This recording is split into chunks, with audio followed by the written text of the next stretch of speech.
오늘 본문을 통해서 다윗의 유산 이런 제목으로 말씀 연대를 우리 같이 나누겠습니다.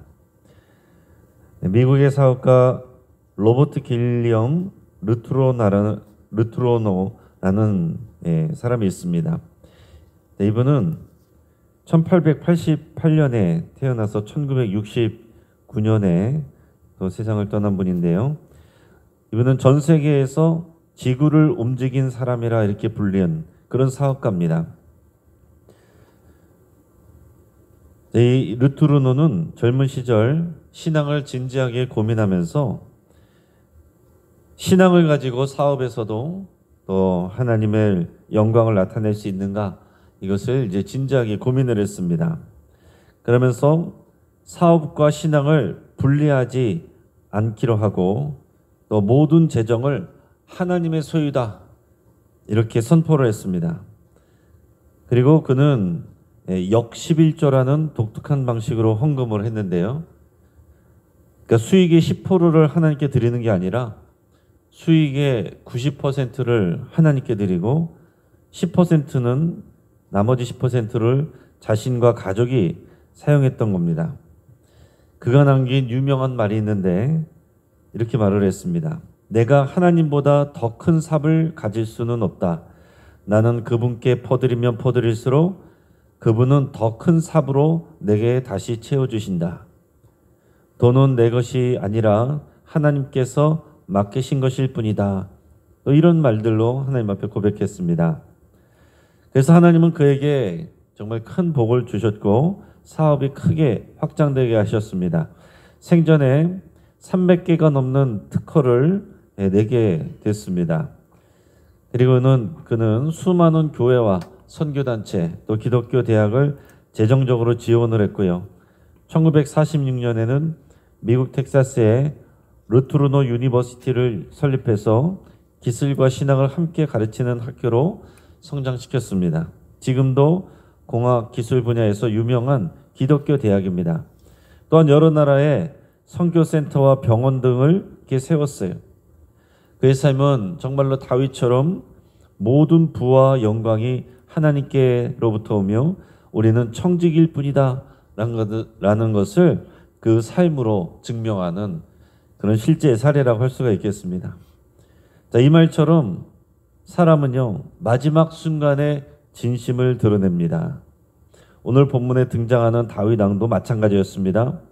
그는 생애 끝자락에 이스라엘 백성과 함께 하나님께 모든 것을 드려서 솔로몬이 성전을 세울 수 있도록 그렇게 헌신을 했습니다.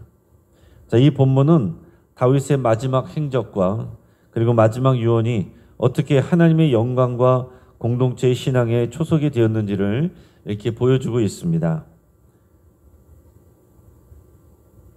자, 앞에 역대상 28장부터 29장까지 다윗 생애의 마지막 장면에 대한 내용들을 기록하고 있는데요. 앞에 28장에서는 다윗이 성전 건축 준비하는 내용이 나옵니다. 다윗이 하나님이 자신에게 성전을 짓지 못하게 하시고 대신 아들 솔로몬에게 성전을 짓게 하셨다는 것을 이제 공식적으로 백성들 앞에서 선포를 했습니다. 그리고서는 자신은 그 모든 준비를 하는 거예요. 그래서 성전의 모든 설계도와 또 직무를 분담하는 일들을 28장에서 상세하게 다 이렇게 준비를 하고 또 당부를 합니다. 그리고서 29장 1절에서 9절까지에서는 다윗이 먼저 자신이 준비한 모든 재물, 금과 은과 동과 철과 나무 등을 그것을 밝히고 또 혼자만 하는 것이 아니라 백성들에게 말했습니다. 기쁘게 자원하여서 우리 하나님께 드리자. 우리가 하나님을 위한 이 성전을 짓고자 하니 우리 함께하자 이렇게 얘기했을 때에 백성들과 지휘관들은 놀랄 만큼 크게 헌금을 했습니다. 그리고 이어지는 29장 10절에서 19절까지에는 다윗이 이 모든 일을 두고서 정말 감격하며 하나님께 감사 기도하는 그런 내용이 나와요. 그 중에서 역대상 29장 12절 말씀을 우리 한번 같이 찾아서 읽어보도록 하겠습니다. 역대상 29장 12절 말씀 우리 같이 읽겠습니다. 부와 귀가 주께로 말미암고 또 주는 만물의 주제가 되사 손에 권세와 능력이 있사오니 모든 사람을 크게 하심과 강하게 하심이 주의 손에 있나이다. 아멘. 여러분, 이것이 감격하며 또 고백하는 다윗의 고백입니다. 여러분, 이 고백이 우리의 고백이 되고 우리의 평생의 삶을 또 붙들어갈 수 있기를 축복합니다. 그리고서 이제 오늘 본문에서 그 감격의 순간이 절정에 이르러서는 다윗이 마지막으로 또 축복하고 하나님께 영광을 돌리고, 그리고 이제 솔로몬의 왕위 계승이 또 이루어지게 됩니다. 자, 오늘 본문 20절부터 이제 솔로몬의 왕위 계승에 대한 내용이 나오는데, 오늘 20절 말씀을 우리가 읽겠습니다. 다윗이 온 회중에게 이르되 너희는 너희 하나님 여호와를 송축하라 하매 회중이 그의 조상들의 하나님 여호와를 송축하고 머리를 숙여 여호와와 왕에게 절하고. 아멘. 여러분, 다윗 왕이 온 회중에게 여호와를 송축하라 이렇게 선포합니다. 자, 이처럼 다윗은요, 개인의 이름이 아니라 오직 하나님의 이름만 높인 그런 왕입니다. 백성은 함께 머리를 숙여 경배하고 감사의 예배를 드렸습니다. 다윗 왕이 이렇게 하나님을 전심으로 사랑하고 섬기니까 백성들도 자연스럽게 따라가는 것입니다. 여러분, 이처럼 다윗의 진정한 리더십은 마지막 순간까지 하나님께 모든 영광을 돌리는 것이었고, 백성들도 그렇게 하도록 만드는 것이었습니다.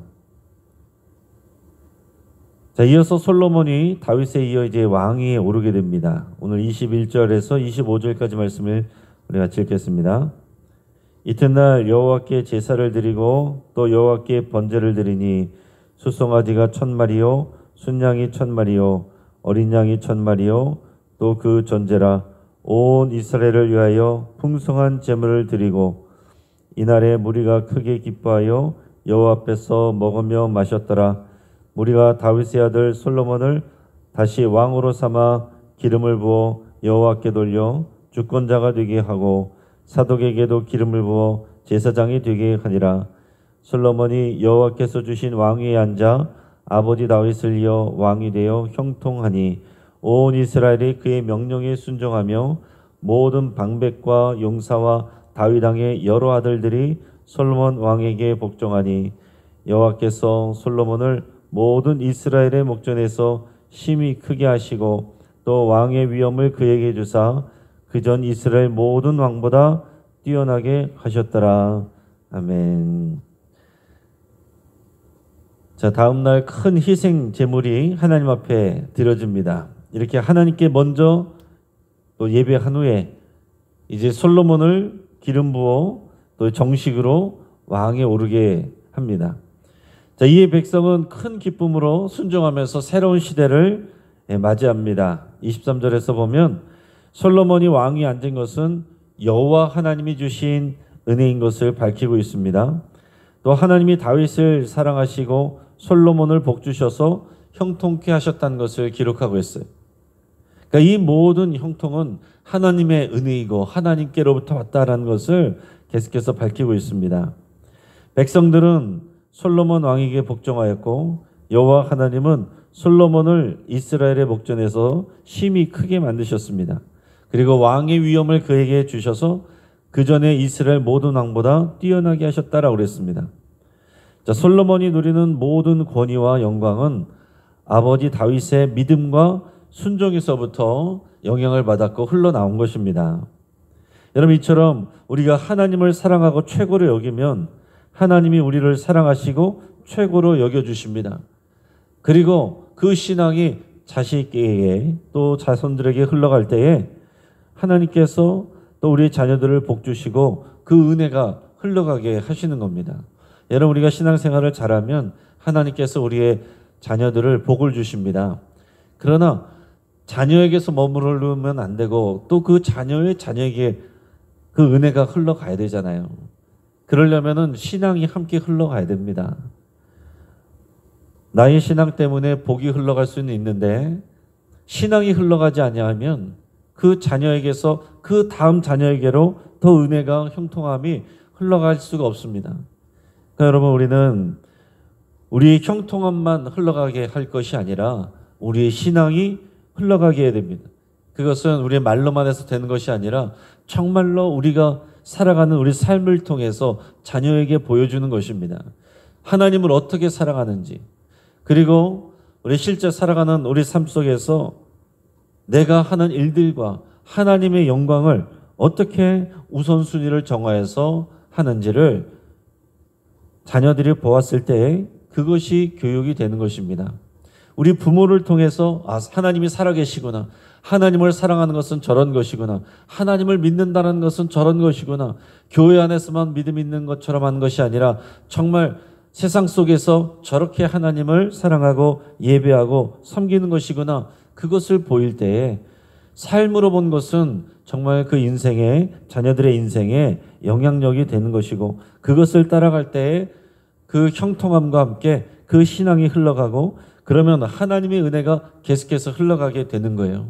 그러니까 여러분, 우리는 우리의 자녀가 잘 되길만을 위해서 기도한 것이 아니라 그 은혜와 형통함이 계속해서 흘러가기를 여러분 기도하시고, 여러분들을 통해서 여러분들의 가정이 복받을 뿐만 아니라 여러분의 가문이 믿음의 명품 가문이 되기를 그렇게 여러분 간절히 원하고 또 기도할 수 있기를 바랍니다.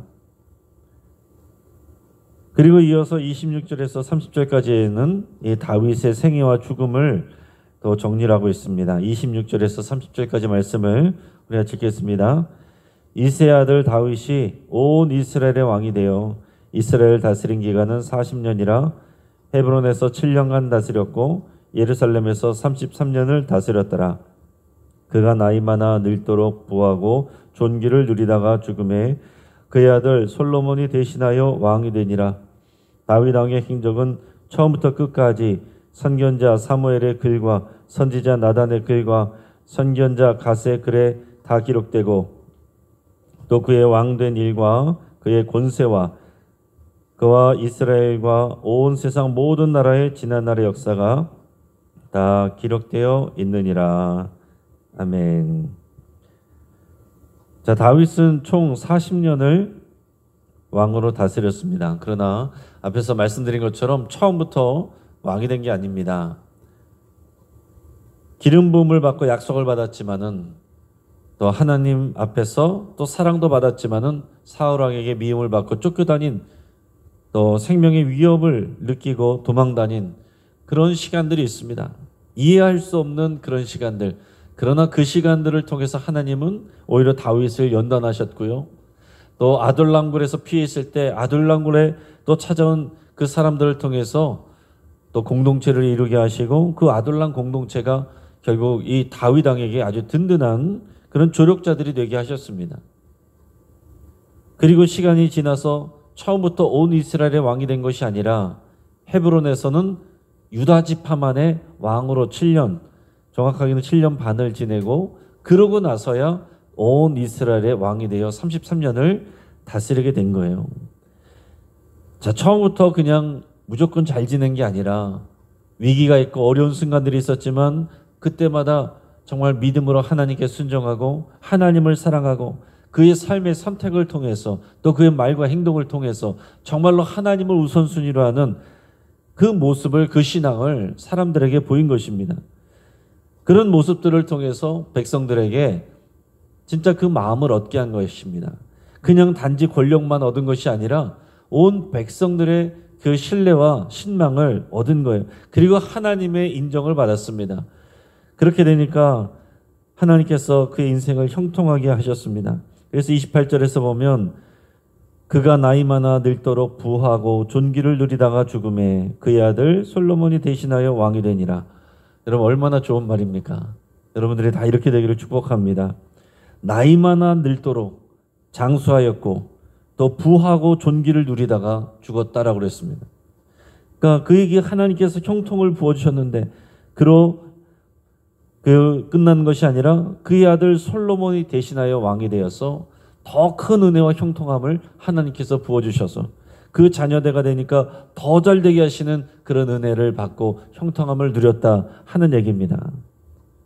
여러분들의 삶도 그 신앙을 따라 또 이런 복되고 형통한 삶이 되기를 축복합니다. 근데 거기서 끝난 것이 아니라 그의 마지막 기록은 다윗의 행적이 선견자 사무엘의 글과 선지자 나단과 가세 글에 기록되었다 이렇게 기록하고 있습니다. 그러니까 단순히 왕의 업적이나 그가 누린 영광보다 중요한 것은 뭐냐면 그의 평생 하나님을 사랑하고 하나님의 말씀에 순종하였던 그 신실함, 그것이 하나님 앞에 기록이 되었다 하는 사실입니다. 이제 말씀을 정리합니다. 다윗은요 마지막까지 자기를 드러내지 않고 하나님께 영광을 돌렸습니다. 여러분, 오늘 현대인의 유혹은 뭐냐면 업적과 이름을 남기는 것에 치중하게 만드는 것입니다. 그러나 우리는 평생에 그리고 마지막 순간까지 고백해야 될 내용은 모든 것이 하나님의 은혜입니다. 하나님이 하셨습니다. 이 고백을 우리가 해야 되는 것입니다. 이 고백을 놓치는 순간 우리는 넘어지는 거예요. 다윗은 자신이 성전을 짓지 못해도 섭섭해하지 않고 다음 세대인 솔로몬이 잘 지을 수 있도록 철저히 준비를 했습니다. 슬기로운 사람은 다음 세대를 위해 준비하는 사람이 나를 드러내고 내가 다 하려고 하는 것이 아니라 내가 다 하지 못해도 다음 사람이 잘할 수 있도록 준비해주는 그것이 신앙입니다. 자기만 잘하고 중단되는 것보다 자기로 인해서 다음 세대들이 더 잘할 수 있도록 하는 그 인생이 복된 것입니다. 여러분, 이런 믿음의 일꾼들 될 수 있기를 축복합니다. 내가 혼자 열심히 하다가 다른 사람들은 나 때문에 못하고 내가 끝나고 나면 다른 사람들은 받은 것이 없어서 할 줄을 모르고 그러면은 그거 봐라 나 없으면 안 돌아가지. 이건 좋은 일이 아니에요. 이건 좋은 리더가 아닙니다. 나도 열심히 하지만 다음 사람들이 더 잘할 수 있도록 또 후원해주고 준비해주고 또 지원해주는 그것이 잘하는 것입니다. 내가 없을 때 더 잘 돌아갈 수 있도록 하는 그 사람이 진짜 신실한 일꾼인 거예요. 또한 우리는 공동체와 함께 기쁨을 나눠야 됩니다. 다윗과 이스라엘 백성은 하나가 돼서 성전을 준비하고 솔로몬을 왕으로 세웠습니다. 그리고 모두가 함께 기뻐하며 하나님께 영광을 돌렸습니다. 이렇게 온 백성이 함께하였기 때문에 그 기쁨과 영광이 넘쳐났던 것입니다. 여러분, 교회는 이 믿음의 공동체가 교회입니다. 모든 은혜와 기쁨은 이 공동체와 함께 나누는 것, 그렇게 할 때에 하나님께서 더 큰 은혜와 복을 채워주시는 것이고 또 이 교회를 통해서 하나님께서 우리를 더 형통케 하시는 일입니다. 오늘 우리가 에베소서 2장 22절 말씀을 이 2주 동안 묵상 말씀으로 우리가 선포하고 있는데 우리가 교회고 우리가 그리스도 안에서 성령 안에서 주의 성전으로 교회로 함께 세워져 가는 것을 우리가 고백하고 있는 겁니다. 여러분, 단순히 교회를 다니는 것으로 머물지 마시고 교회가 되어지고 다른 모든 지체들과 함께 교회로 함께 세워져 갈 수 있기를 축복합니다.